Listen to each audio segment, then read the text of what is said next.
இத்தனை நாளா வீடியோ போடவே இல்லையே. ஸோ காலேஜ்ல இன்டர்னல் டெஸ்ட் பார்த்தீங்கன்னா போயிட்டு இருந்துச்சு. சரி அதை முடிச்சுட்டு போடலாம் அப்படின்னு சொல்லி பார்த்தேன். பட் என்னால பார்த்தீங்கன்னா போடாம இருக்க முடியல வீடியோவை. 2 நாளா பார்த்தீங்கன்னா வீட்ல வாஷிங் மிஷின் வந்து ஒர்க் ஆக மாட்டேங்குது அப்படின்னு சொல்லியிருந்தாங்க. சரி ஆன் பண்ணி பார்த்தா வாஷிங் மிஷின்லாம் பார்த்தீங்கன்னா ப்ராப்பரா ஆன் ஆகுது. பட் டிஸ்பிளேல பார்த்தீங்கன்னா எரர் வந்து த்ரோ பண்ணுது. அதே மாதிரி வாட்டர் வந்து இன்லெட்ல வருது. பட் பார்த்தீங்கன்னா உள்ள மிஷின்குள்ள வந்து வர மாட்டேங்குது. அந்த சவுண்ட் மட்டும் பார்த்தீங்கன்னா கேட்டுட்டே இருந்துச்சு. சரி ஓப்பன் பண்ணி பார்க்கலாம். மேக்ஸிமம் அதை பார்த்தோன்னே பார்த்தீங்கன்னா இந்த வால்வு தான் போயிருக்கும் அப்படின்னு சொல்லி பார்த்தீங்கன்னா கன்ஃபார்ம் பண்ணிட்டேன். ஸோ மிஷின்ல இருந்து பார்த்தீங்கன்னா இந்த வால்வு வந்து கழட்டி எடுத்தாச்சு. கழட்டி எடுத்த உடனே பார்த்தீங்கன்னா இதோட கண்டினியூட்டி வந்து செக் பண்ணலாம் அப்படின்னு சொல்லி செக் பண்ணா இதோட கண்டினியூட்டி பார்த்தீங்கன்னா காமிக்கவே இல்லை.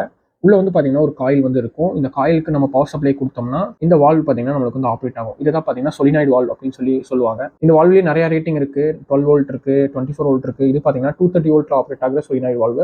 எப்படி சாம்சங் ஷோரூம் கூப்பிட்டு வரதுக்கு ஒரு 500, வால்வுக்கு ஒரு 450 போட்டு 1000 ரூபி பாத்தீங்கன்னா ரவுண்ட் வாங்கிருப்பாங்க. சரி அவங்களை கூப்பிட்டோம்னா அப்புறம் இன்ஜினியரா நம்மளுக்கு என்ன வேலை அப்படின்னு சொல்லி பாத்தீங்கன்னா ஃபைனலா இது வந்து ஃபால்ட் கண்டுபிடிச்சாச்சு. இது பாத்தீங்கன்னா வாங்கிட்டு வந்து மாத்திட்டா வாஷிங் மிஷின் வந்து ஓடிடும். ஸோ கைஸ் இந்த சொலினாய்டு வால்வ் பத்தி பாத்தீங்கன்னா நம்ம காலேஜ்ல வந்து படிச்சிருப்போம். பட் தியரிட்டிக்கலா பாத்தீங்கன்னா அது வந்து ஒரு மாதிரி இருக்கும். நீங்க சும்மா டயக்ராம் காயில் அப்படி பாத்தீங்கன்னா போட்டு பட் ப்ராக்டிகலா பாத்தீங்கன்னா அது இப்படிதான் பாத்தீங்கன்னா இருக்கும். இப்படிதான் பாத்தீங்கன்னா அந்த வால்வ் வந்து இருக்கும். ஃபார் எக்ஸாம்பிளுக்கு இப்போ நீங்க ஒரு கம்பெனி போறீங்க, இல்ல ஒரு இண்டஸ்ட்ரி போறீங்க, அங்க வந்து நிறைய இன்ஸ்ட்ருமெண்ட்ஸ் இருக்கும், நிறைய காம்பனன்ட்ஸ் பாத்தீங்கன்னா இங்க வந்து வச்சிருப்பாங்க. நீங்க தியரிட்டிக்கலா புக்ஸ்ல வந்து நிறைய பார்த்திருப்பீங்க. பட் ப்ராக்டிகலா நீங்க அங்க ரியல் டைம்ல பார்க்கும்போது அது அப்படியே பாத்தீங்கன்னா உங்களுக்கே அது என்ன காம்பனன்ட் அப்படின்னு சொல்லி தெரியாது. ஸோ கைஸ் நீங்க எந்த ஒரு விஷயம் லேர்ன் பண்ணாலும் சரி, அது எதுக்கு யூஸ் பண்றாங்க, அது ரியல் டைம்ல எப்படி இருக்கும் அப்படின்னு சொல்லி பார்த்து லேர்ன் பண்ணீங்கன்னா அது எப்பயுமே உங்களுக்கு பாத்தீங்கன்னா மறக்காது.